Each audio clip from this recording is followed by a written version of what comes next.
Hello everyone and welcome back to another Kane Pixels video. He's done another Backrooms thing while I was asleep. And yes, I sleep until about 12 in the morning. Well, 12 in the... Is 11:50... never mind.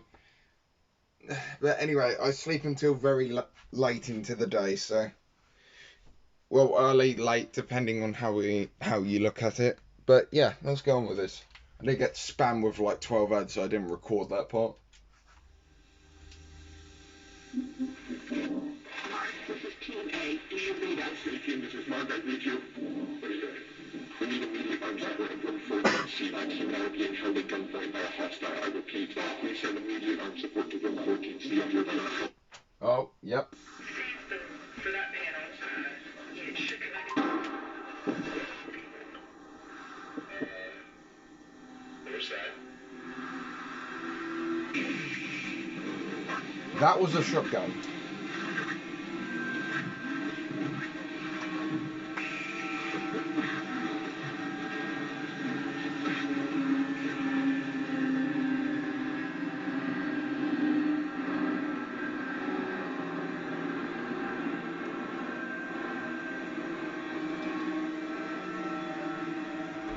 We're fucked.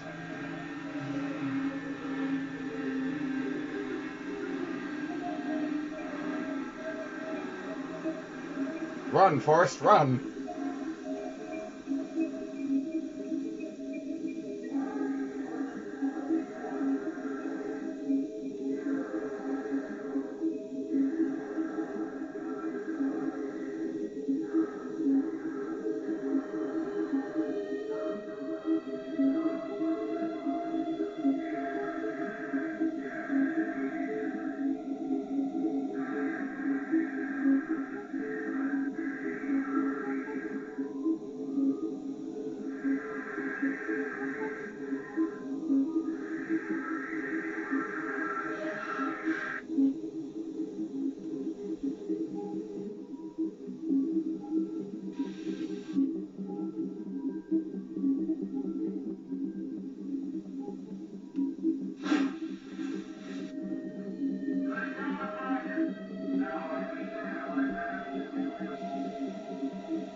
Dude, eventually you're going to run out of shotgun shells. I'd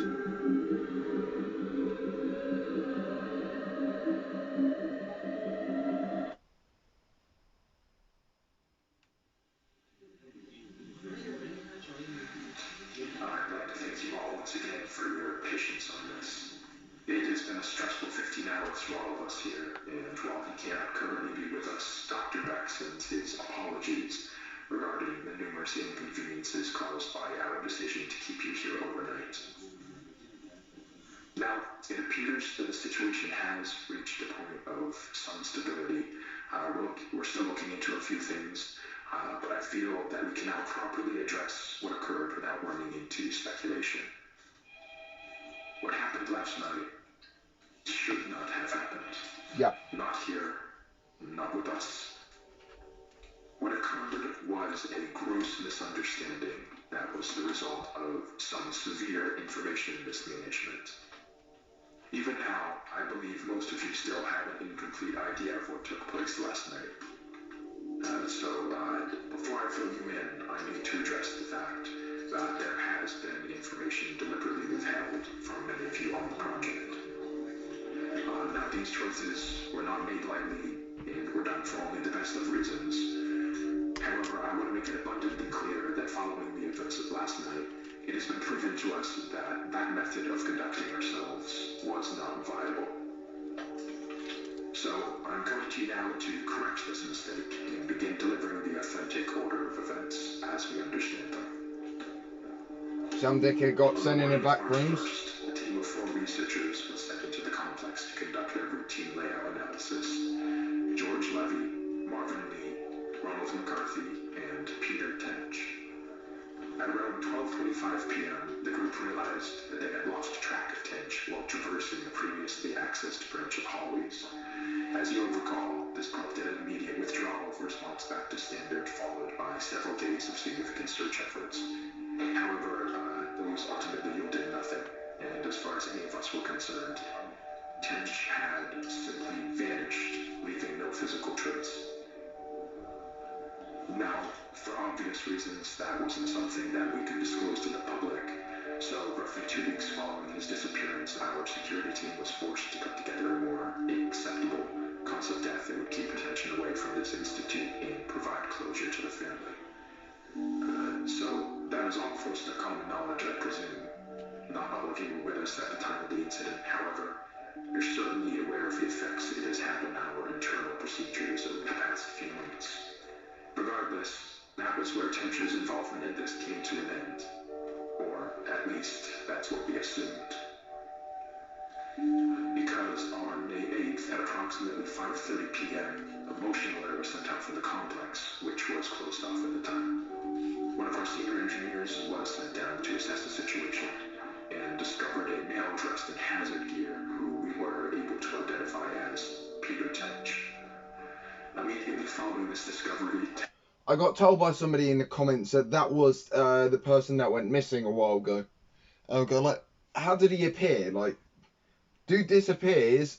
I take it he's that same guy that went down one of the corridors in the back room and just gone, boom, just disappeared. But I don't remember what happened to him, but yeah. Tench was moved to a secure room on this floor where, over the following days, a select group of doctors were able to administer a panel of tests in order to determine what had happened to Peter in the 2 months he had been gone. Those tests yielded very little useful information. By all measures, Peter appeared to be in excellent health. However, we were still provided one very useful tool in understanding how the situation unfolded from his perspective. Some of you may recall that on the day of his disappearance, Tench was his team's designated camera operator. Well, when we recovered him, he still had that camera in his possession, and in fact had documented the entire ordeal. The footage will be presented in its entirety later today. However, for the purpose of this discussion, I will only be highlighting key events. Huh. A company that so far has listened. This is the hallway where Peter was last seen. They're not in view, but you can hear the others walking behind him. Now, as he approaches the bridge on the right here, pay close attention to the audio. Guys, you hear this?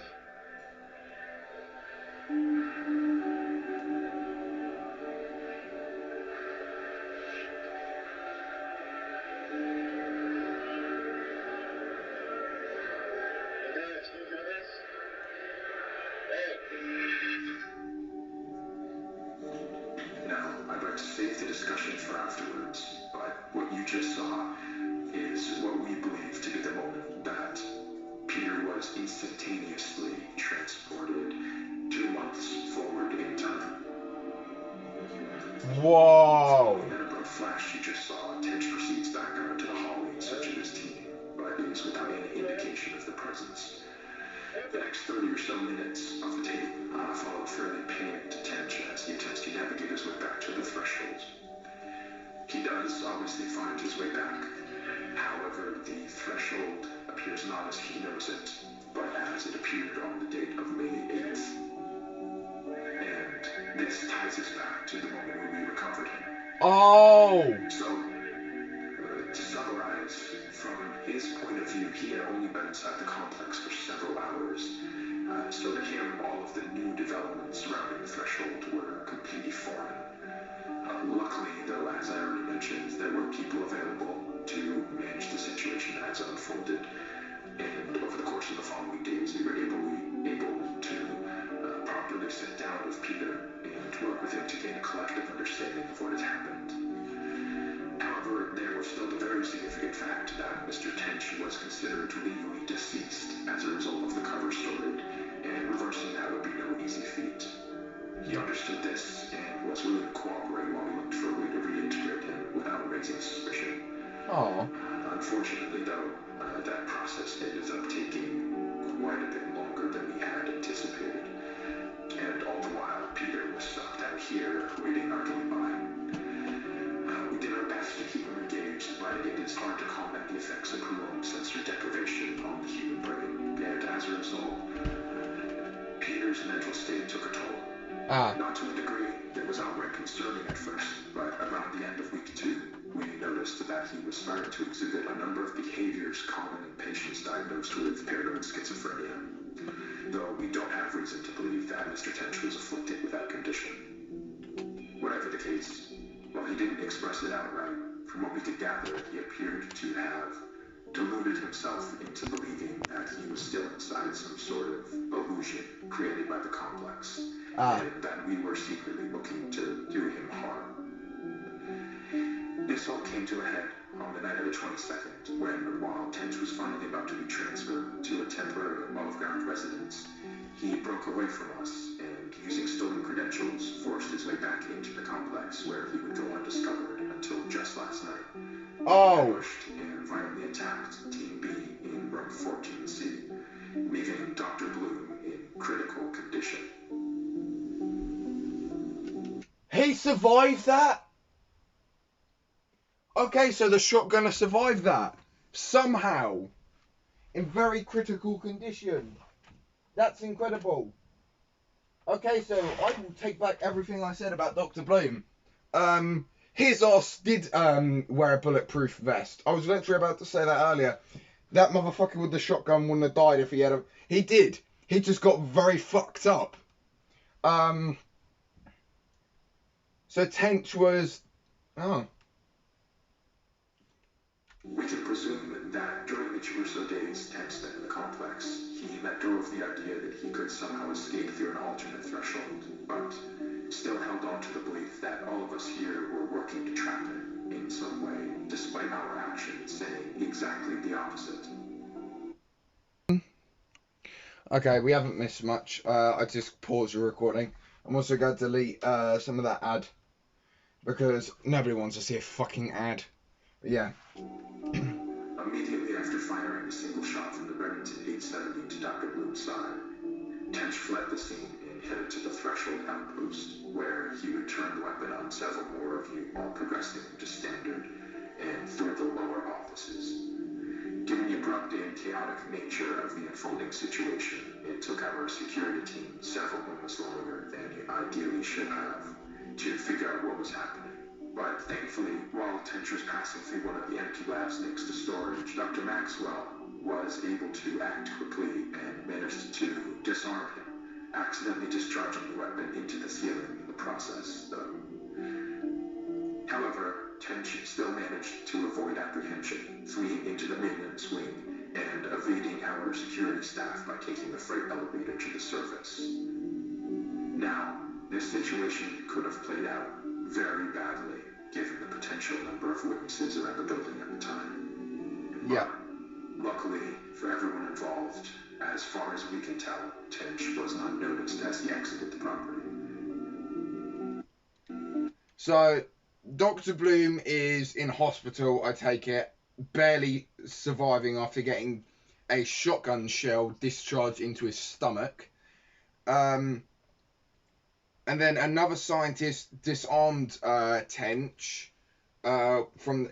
I still don't understand. So the motherfucker wearing the gas mask sort of thing got a shotgun full of a shotgun shell to his chest.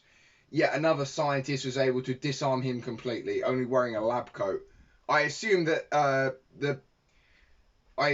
Ben Tench, that scientist he ran next to, that was the scientist that they're talking about.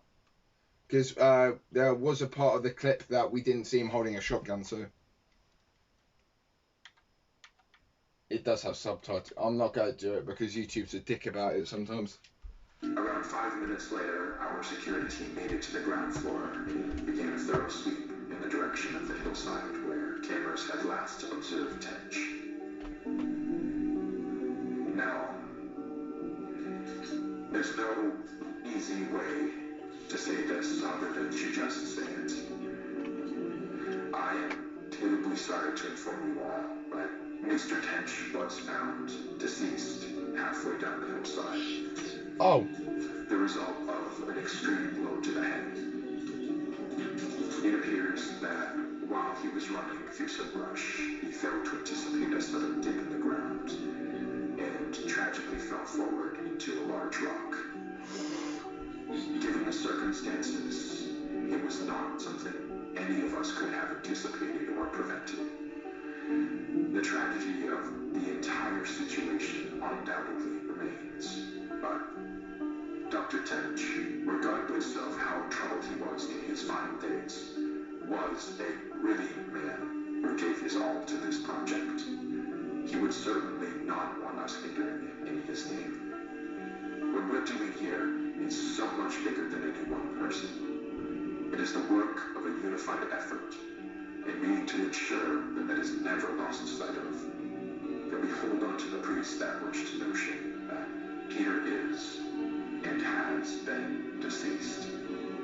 That is done, and there is nothing more to be extracted.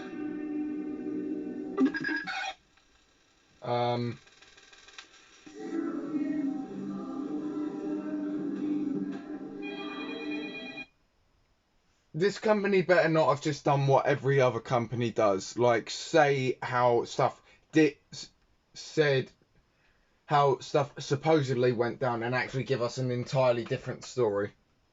I'm terrified about this phone call now.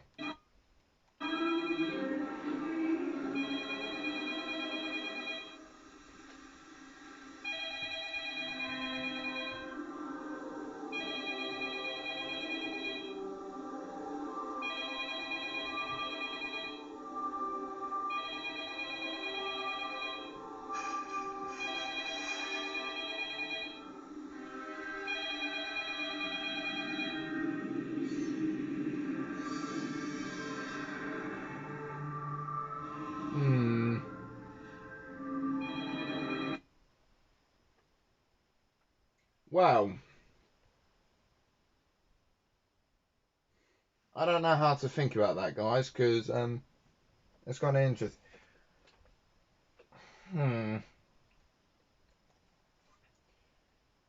So, Peter Tench. So that guy in the hazmat that was in that flashing red room, that was him. Can't believe I forgot that. I'm actually going to have to go back and binge watch the entire series at some point because, goddamn, this is a lot to keep up with. But I was admittedly believing what Async said, but now I'm not so sure. Game